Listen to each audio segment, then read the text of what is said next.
growing up, yeah.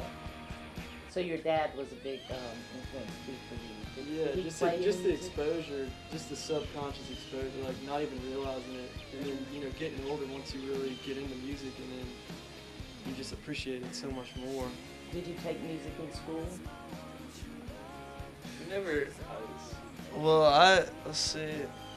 I remember doing one year we had like the recorder or something in middle school. We'd always just take off the end of it. We'd just be like one loud, like piercing whistle, and everybody do that. So they cut that out. So you weren't in band or anything like that? I was. Okay, we'll let him talk about that. I did the recorder scene in 5th grade, and then at Queen of Heaven in 6th grade, we had to make a decision of either being in chorus or being in the band. And back then, I was terrified of singing and couldn't really sing.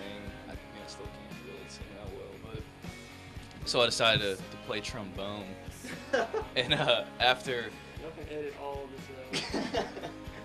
after like 3 years of getting made fun of for being in band, my uncle. Trombone being bigger than you. Yeah, yeah. You played the trombone. Yeah. Rock that You shit. should've brought it. Rock star. Anyway, I got really sick for 2 weeks, like couldn't get out of bed, and my mom had bought an old like $30 acoustic guitar, and just out of boredom, I started kind of plucking around on it, and that's where I started teaching myself. And I've got 3 or 4 uncles that all play guitar and have played it for years, so every Christmas I would get like free guitar lessons for a solid week. And from probably 7th grade up till even today, we sit around and play together. I'll get every year it kind of builds on each other. We And I learn a don't- little bit more. You don't normally see the lead guitarist playing a bass, but you played guitar and you both played guitar. You played rhythm, right? Correct. Yeah, and you're as the lead singer play bass. Is that a conscious choice? Is that just an instrument you wanted to play, or Yeah, I started off on the bass, I think, when I was about 12, and he was, how old? Maybe I was, let's see, how old are you? We both got instruments. at the When same I was in time. 7th grade, I remember getting a bass guitar, so how old would you I was in be? 2nd grade or 3rd. So we both he got a guitar for like Christmas, and I got a bass or something. And I think We got it Lions Music or something. Sulfur or whatever. so I guess we both started playing around the same time, but he was always so much younger that it wasn't really cool to play. and with how your did you brother. all get together? And plus, you have a drummer, so you have a drummer that's not here. But how did you all find each other and create the band? I don't know where I found him. Wandering the streets one day. I guess you could just say, to simplify the story, it's just a mixture of they had a band, Joe and Logan had a band in high school, and the drummer and I had a cover band also when I was in college, and then we kind of just combined forces and did a cover band together, and then we got bored, I guess, playing the same 40 songs every night, so we Do you- started to Do you write our own still stuff. play cover tunes? Yeah, we still do the cover band when we need that We need them dollar monetary bills. boost. But yeah, I mean,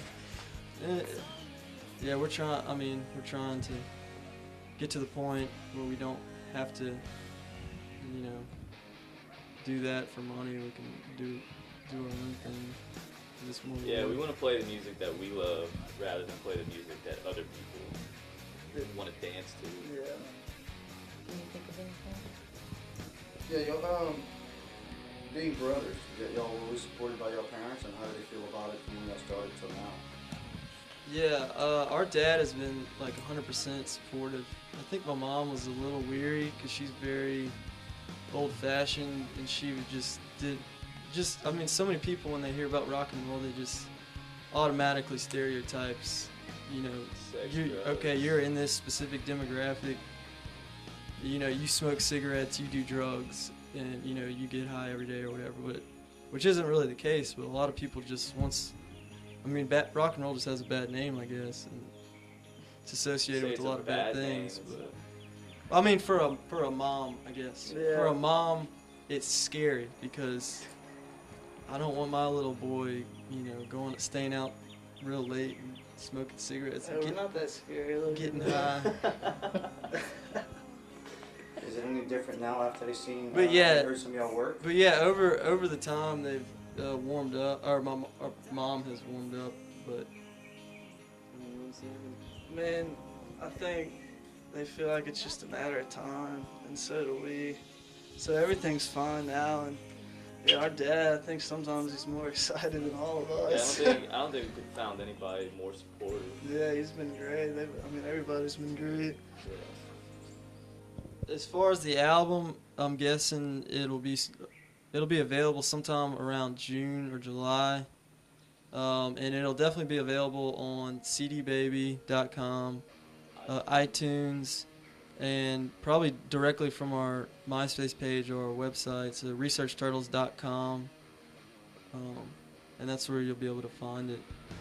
Or you'll have them at your show. Yeah, just or come you to our can shows. come see us and we'll hook you up.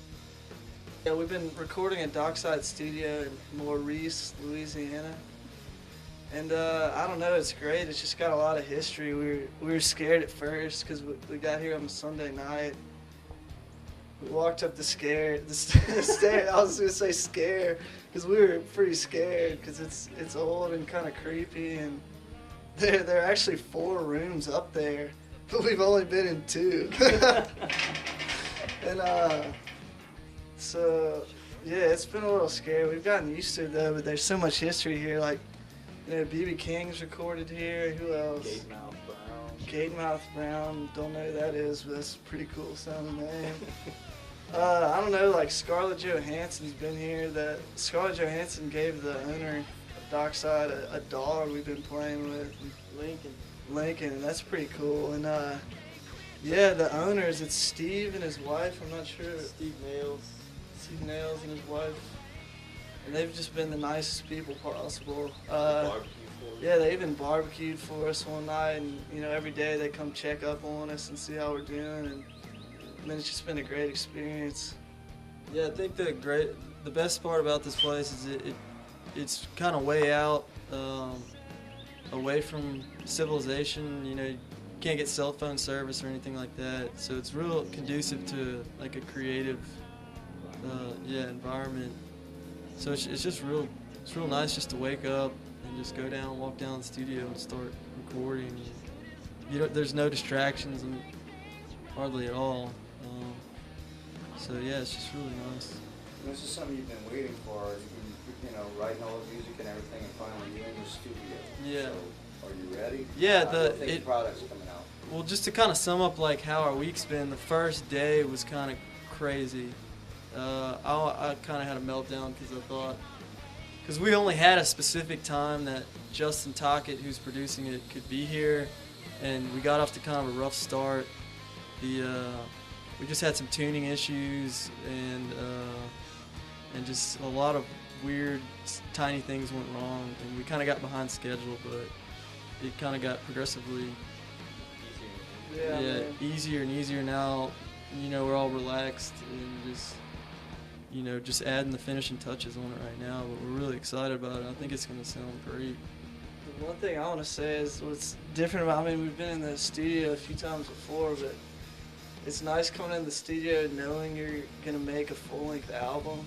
You know, because the previous times you're just going in there to cut an EP, which is, I don't know, it's just not the same feel. Like knowing you're going to have a full-length album and you can, even if it doesn't get picked up by a record label, you can put it out yourself.